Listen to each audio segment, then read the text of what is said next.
Here's something you should know. It has never been the same between my father and me. I have never been the same. The sound of a branch breaking underfoot puts me right back on that altar. The feel of rope in my hands alerts my senses to the burn of ropes pinning my arms to my body. I can see the glint of the knife raised in my father's fist, see the beads of sweat rolling off his temples, lips clenched between his teeth and trembling his knees and shoulders. Look, I know the substitute sacrifice arrived, and I'm grateful, but it didn't arrive soon enough. It didn't arrive before panic and terror had their way with me. I knew that God commanded my father to lay down his knife, and I'm grateful, but God didn't command it soon enough. Not before something between me and my father was sliced open, something rent that's never been repaired.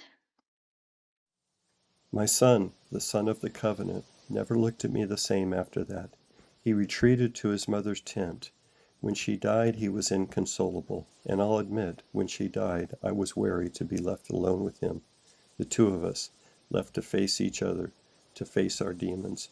No one told me that the outworking of the covenant would be so much conflict, or that my son would be so ill-equipped to shoulder the work.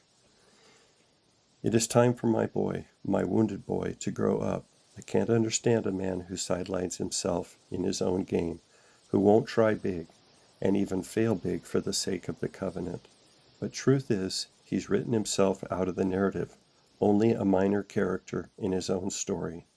So I took matters into my own hands. I made the plan. I solicited an oath of loyalty from my servant. I sent him to my people. I made a way for that woman, the daughter of my kinsman, to come to us. Bold, capable, faithful, and to hear my servant tell it, willing, a miracle, to leave her family, to come to us, to marry my son sight unseen. Rebekah had the strength I'd always hoped for my own child. Life is small when you live at home, the maiden daughter in a family surrounded by foreigners. Or rather, I suppose we were the foreigners, surrounded by people of another God. Life gets even smaller when your fathers and uncles and brothers and everyone else thinks they can make your decisions for you.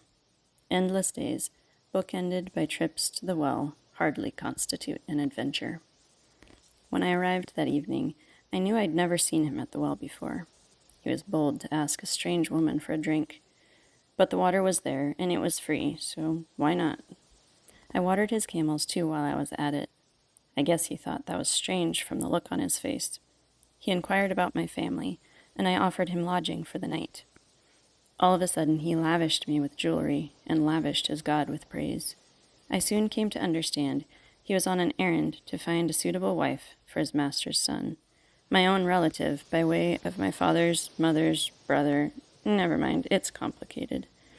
If I had any qualms about a man without the gumption to claim his own wife, it didn't occur to me then.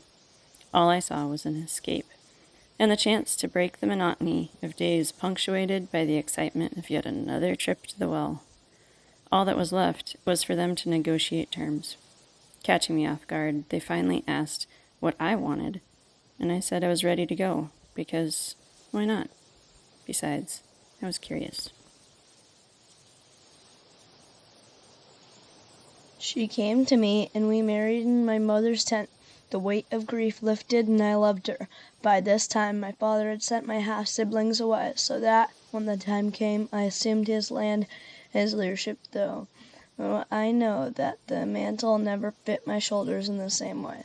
When the time came, my older brother, Ishmael, not the heir, mind you, returned, and we buried our father together.